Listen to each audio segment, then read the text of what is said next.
have all these, very popular stars who got big endorsement deals.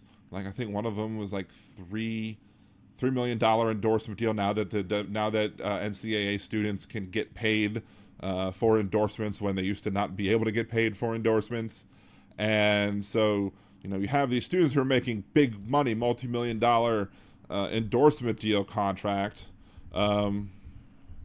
Who then come to the NBA and they're only making $70,000 is what the number one pick is making. I don't know what the salary is going to be for everyone. I think there's a minimum salary, like Caitlin Clark went to the Indiana Fever. There's a minimum amount of pay that you're allowed to get in the WNBA, and there is also a max. But and do I believe in equal pay for equal work? Absolutely. It has been 100% has been the stance of my podcast since well before the Lilly Ledbetter versus Goodyear Tire and the Lilly Ledbetter Fair Pay Act, since that happened way back in 2008, 2009. That I've supported the idea of fair pay, equal pay for equal work. Your gender should not determine what you get paid. Your work should determine what you get paid. Unfortunately, what a lot of the people don't understand here in this conversation is the equal work part. Is like, are you doing this? Are they doing the same job necessarily as their NBA counterparts? And some people say, well, yes, they're all playing basketball. I'm like, okay, that's fine. But if somebody's waiting tables at some chain restaurant that is, casual bar fare, bar food, that waiter cannot expect to make the same money as somebody who's eating at like one of the top tier prime Michelin 3-star restaurants. Like, it's the same job in that you're both waiting tables, but in one restaurant, the check for two people might be $30, might be $50, depending on how much you eat. The other place, you might have a check for like $1,000. Like, if you go to the Salt Bays restaurant and order the golden crusted steak for $5,000, that waiter is going to make a much larger tip than the person who's ordering the Applebee's, chicken tenders, special, where you get two specials for $10 a pop or whatever. Like, to me, if you're equating those two scenarios, you can't, because there's a certain thing to be said about if you're bringing in the money, then you're going to be making more money. But if they're not bringing in the audience to justify the ad revenue, if they're not bringing in enough money to pay these players what the NBA is being paid, then you can't equal the two. Like take women's soccer, for example. If you look at the amount of money that the women's soccer team brings in for domestic play in the United States versus the men's soccer, the women's soccer team should be making more money than the men, because they actually bring in more money than the men for locally, like in our country wise. They're the premier women's team, whereas the men's team is pretty bad. Right, the men's team is the men's team is average, pretty bad. The women are great, and they bring in more money. Now their gross pay might be a little less, but why is the gross pay less? The gross pay is less because the women negotiated as part of their salary different benefits. And that's another problem that I have with people when discussing, pay and even healthcare issues. People don't want to include the benefits that they're getting as part of a cost of employment. And as such, if you're getting better benefits than the people on the men's team, then that has to be accounted for in determining how much you're actually getting paid, like the real cost of employing you versus just what comes in as a net on your paycheck. So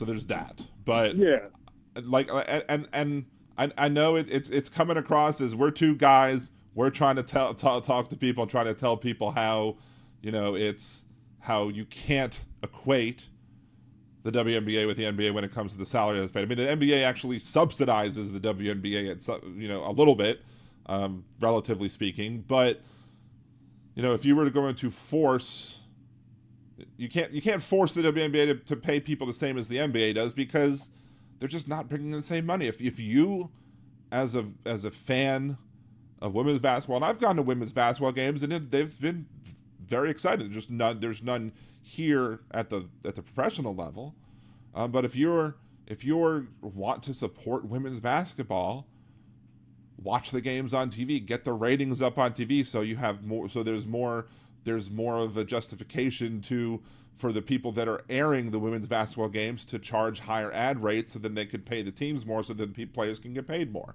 If you support women's basketball, fill the arenas that they're playing in. Make sure that it's sold out every time. Show that there's enough reason out there to justify the higher pay, and the higher pay is going to come. And it may very well be that, Caitlin Clark and others who have played this season, who got drafted this season, who, they may very well drive a revolution of people who want to watch this game, now that you have amazing players who are doing things that maybe were unthought of before with their ability. But yeah, to try. Hold on. Go ahead. Well, that's not really it. They've had talent, like crazy high level talent before. It's just like this. The way you laid it out is perfect, especially the waiter waitress comparison. At the scale of a restaurant, because the WNBA is really young. That's the main issue here. So the NBA, for the most part, has been around 100 years. But up until 1979, the Magic Johnson-Bird situation kind of injected popularity into it. The finals were on tape delay. Right. So not only were they not getting the TV deals at the time, they had to grow their game. That took a long time. Football, same thing. Go look up what Jerry Jones paid for Cowboys. Can you imagine buying an NFL franchise now for that amount? But it took time for them to build it up. Same thing with the WNBA. The only thing that happened that changed everything with the WNBA was the Dawn Staley years, when her, Lisa Leslie, and that Olympic team, and we had that big promo for it, and the WNBA was coming. The only problem was private equity got involved, and they started buying teams and expanding at a rate that they couldn't sustain at the time, and the league ended up having to, close down those teams and shorten it down to 12 teams, which is what they are now. So now they're going to organically expand. They're going to gain more viewers, more fans. The thing with Caitlin Clark and Angel Reese, which turned into like a rematch situation, that created a new group of fans, of young girls, that they had never seen. And all of that is going to be in play in the next few years. So the next, collective bargaining agreement, their checks aren't going to be $70,000. They're not going to be looking at $70,000. They're going to be looking at much more money. It's going to be a much more lucrative sport. But the only issue was timing and, again, bad money coming in from private offices that ruined their rollout the first time. This time, they've got a solid rollout. Everything is going to be fine. I think people just naturally see that salary difference and just assume, like, okay, we got sexism going on here. It's like, no, that's not the issue on the salary.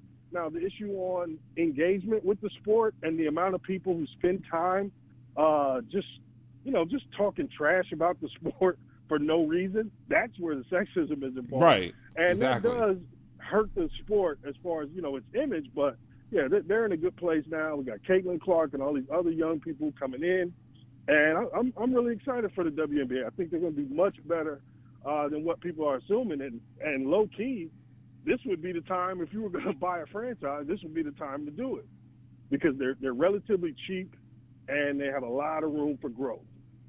The only problem is we don't want the private equity Mitt Romney type folks coming in and buying. Well, we all know what the private equity Mitt Romney does. They buy up companies and then kill them and then let them die. Like the whole leveraged buyout of KB Toys should be criminal. That it's not is criminal is in and of itself. But yeah, this whole thing that how they've been able to, leveraged buyouts shouldn't be legal. Like it's like taking if I bought a car and financed a car with like a corporation, let's say. So I financed a car with a corporation, and then I then take the car and I sell the car for parts. I'm like, okay, here I'm going to sell all the car for parts and make and then pay myself a whole bunch of money for selling the entire car for parts, and then I declare bankruptcy with the corporation. Like that's pretty much what they did with KB Toys, and how that is legal is beyond me. But it's the people who want to be able to do that are the people that write the rules.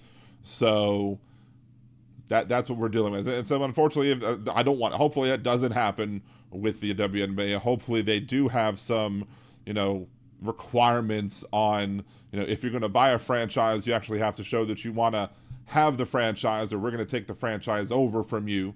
And hopefully, again, like even the drama, like the hand waving, the pointing at the ring, the you can't see me that they were doing back and forth to each other, last year, and now that they had the rematch this year, hopefully that will inject some, fire under the butts of the fans. It's the most Rocky-like story that could happen organically that you didn't make up. Like right. That was a Rocky story. You know what I mean? The kid from Iowa, unheralded kid, comes out and beats the hell out of everybody, all these 5-star athletes. So right. Yeah, man, this is gonna be something. And I think it's good though that a lot of people saw this and initially glanced and said, okay, something's wrong here. And then if you give them more information, I think people will be understanding about it and understand that no, this is not just some old school sexism and not cheating the girls out of their money. Right. This is why the girls had to play overseas in the off season. This is why Brittany Griner, that situation she went in where, she's going for her regular tour playing basketball, and then all of a sudden a war breaks out and she becomes a political chip for Putin to use. So right. Yeah, and mazel tov to Brittany Griner and her spouse, because they're expecting a kid or they're having a kid or something. So congratulations to them as well. So I just heard that, I think, over the weekend as well, which, one of the things that managed to stick in my brain after the whole mess that has been this past week for me. But no, it's an argument that, and it's, look, I'm very sympathetic to the idea that we should generally have on the low level. I'm all for like universal basic income. So there should be like a universal basic income where there's a floor where you can't make less than X. You're always going to make X, whether it's that and your unemployment, or if it's that and minimum wage, or whatever it is. That should be a case, and that would help a lot of people who are lower income people negotiate for better salaries, because, well, they don't need to settle for something that's subpar. That being said, $70,000 is a decent salary for most people, and the people who are famous, like your Caitlin Clarks, like everybody else, who were drafted, top tier draft this year. You have those people are still probably going to get or continue with their big endorsement deals. They're probably still going to get millions of dollars in endorsement money. And then as it and that will probably help feed the popularity of the sport, which would then work to get butts in the seat, which will then work to help elevate all of the players in the WNBA get more money, which ultimately should be the goal, to have it be, more equal to what the NBA makes. I don't know if it'll ever be the same, but it can get closer, but there has to be a market for it. You can't artificially create a market and expect it to survive. If it's the conservative, this is the thing I think that gets me the most about this whole thing. Conservatives are typically the people who believe in supply side economics, i.e. if you build it, they will come. Supply side economics is a myth. It's a failure. You can't just create something out of the blue and then say, okay, well, it's here now. People are going to want to watch it, or people are going to consume it. People are going to want to use it, whatever it is. No, the demand has to be there in order for you to have it. So, and it's just weird to me that liberal left-leaning folks are latching onto this idea of supply-side economics when it comes to equal pay in sports, where that doesn't make it. You have to have a market, you have to have an audience, you have to have people who are going to want to come watch you play, and that's going to get the people paid. And if you're unwilling to pay for your tickets and put your butt in the seat, then you're not going to help these very talented players get the pay that you think they deserve. So, yeah. And Kate Fagan used to be over at ESPN. Right. She has on Twitter, she has an article from I think 2 years ago where she talked about this topic because she saw this coming. She saw the talent that was coming. She saw the change that was going to happen as far as how people report on it.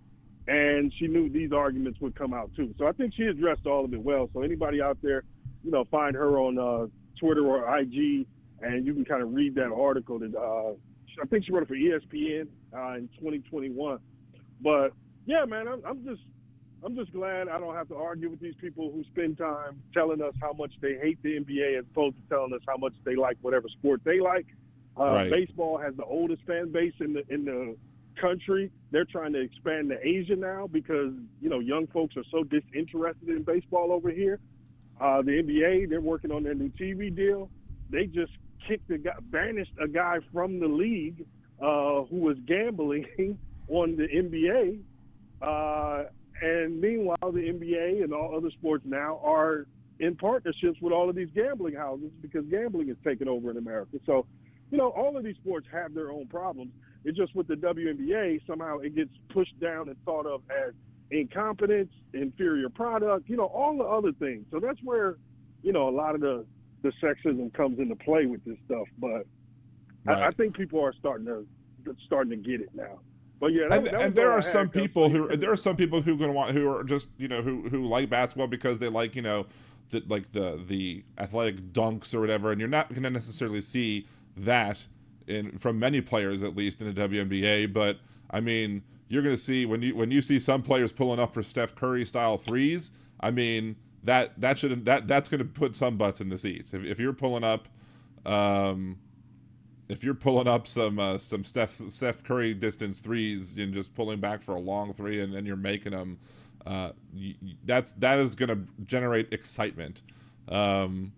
Meanwhile, I'm sitting here in New Orleans and we have the frickin' Pelicans who were cruising into the playoffs, and now on Friday we have to beat the Kings in the play-in tournament because we've choked, and of course we lost Zion Williamson again for another season because Zion Williamson apparently never wants to be healthy enough to make the playoffs, and like frickin' glass cannon that he is, but that's just a local rant or whatever. No, that's a universal basketball argument right there you just made. I agree with it. And the scary thing about Zion is the moment you guys get too mad at him and decide you don't want to re-sign him and keep him there, he goes somewhere else and is healthy. We all know what he can possibly be. Right. It's just, the decision making. Can he get his diet under control? Can he pick different women to talk to instead of the ones that he chooses? There's a lot there, but with that talent and the things he can do, like I saw that young boy run through LeBron James to the point of where LeBron's feet were in the air when LeBron tried to take that charge. Like that kid is, he is incredible, man. So I just hope he gets right, and someday we'll really see the full potential. Hopefully it doesn't happen with him joining the Lakers. That's all I'm hoping for. Because how many people have we lost in New Orleans to the Lakers? I mean, so many. It's either that or the Houston Rockets. There was at one point where I looked at the starting five of the Houston Rockets, and I'm like, every single one of these people played for the Pelicans or at the time the Hornets. Like it was bizarre. Like you had everybody. I was like, what is this? New Orleans West now. Like it was crazy, and then poor Chris Paul can't win a ring to save his life. But Chris Paul should have done what LeBron James did, which is LeBron James was like, I'm not gonna win. I'm too good by myself. Because I don't want to choke. I don't want to not play up to my talent. So I can carry an entire team into the finals in the East, but once we get to the finals, we get trounced because we don't have enough talent here. So LeBron, and I fully believe this was planned. Like this is my NBA conspiracy theory. Like he goes to Miami, gets himself a couple of rings, lets Cleveland suck for a couple of years so they can get some good number 1 draft picks. They get Kyrie Irving.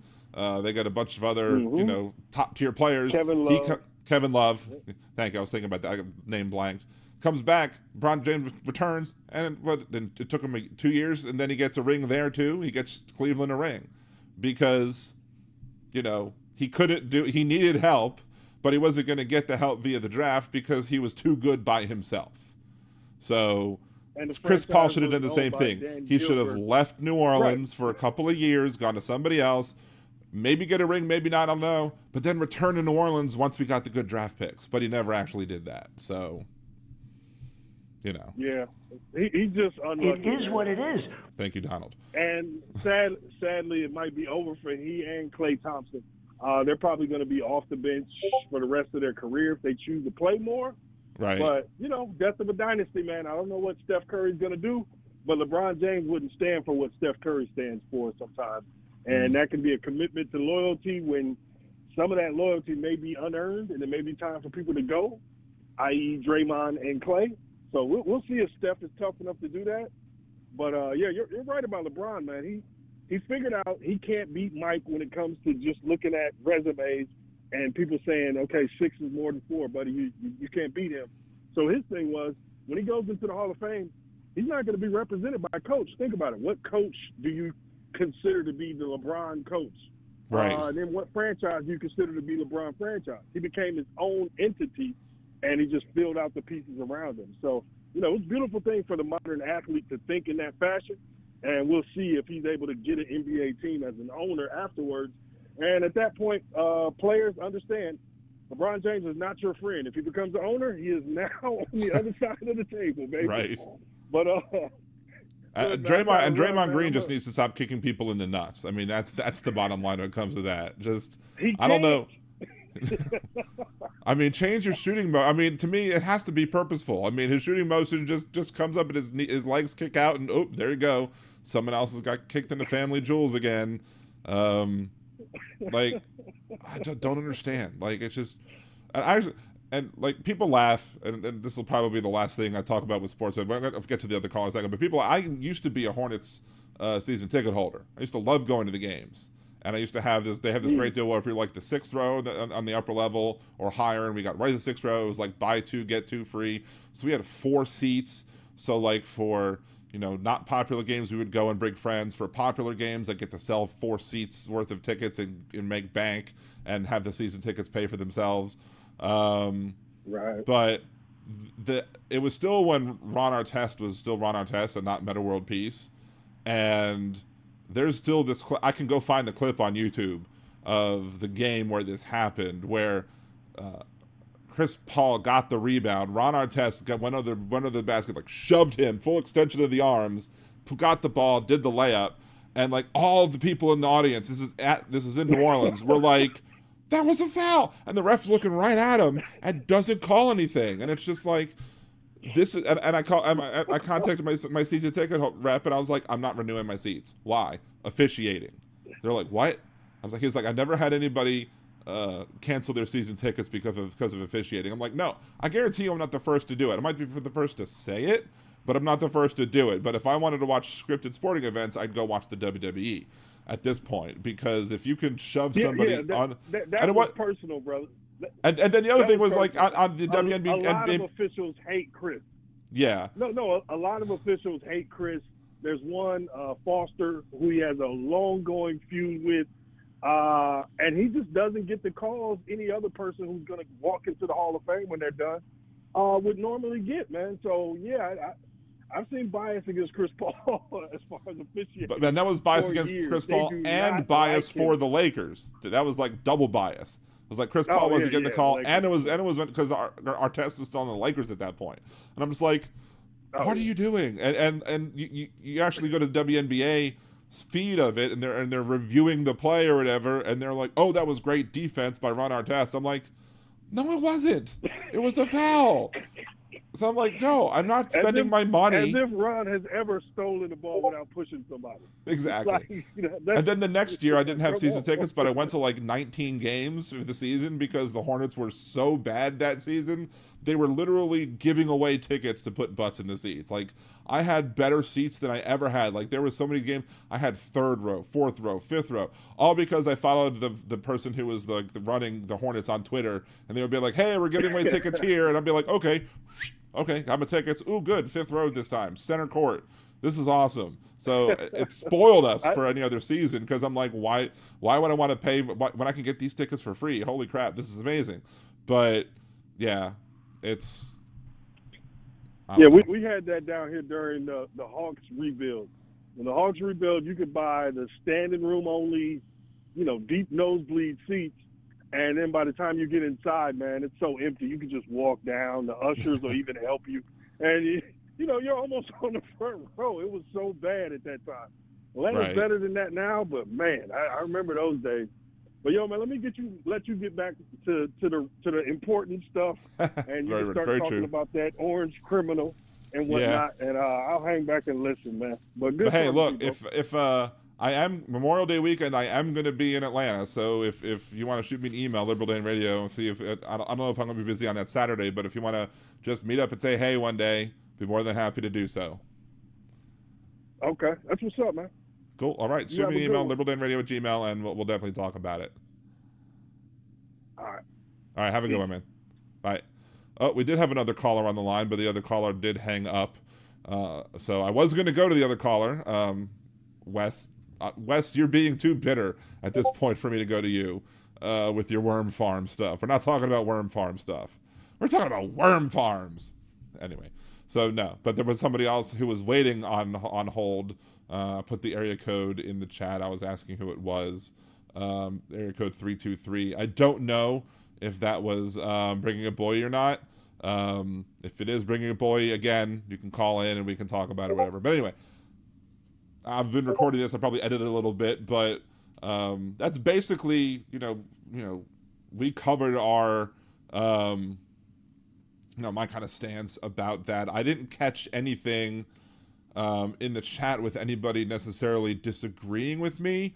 But if there are people that disagree with me, I'll try and scroll back and see that. But if you have your thoughts and you want to bring up, look, I'm the type of person that if you give me an argument that I haven't thought of, that if you explain to me something that maybe I'm not seeing as to why there should be higher NBA subsidies of the WNBA to justify higher pay for the women who are playing in the WNBA, if you have that argument, you want to, you can call in, you can leave comments on the video down below, and you can just leave me your thoughts, and I'd be more than happy to consider it. And there are the times where I've heard legitimate arguments to why things should be different and have changed my point of view. So I welcome anybody who disagrees with me on the WNBA issue to do just that.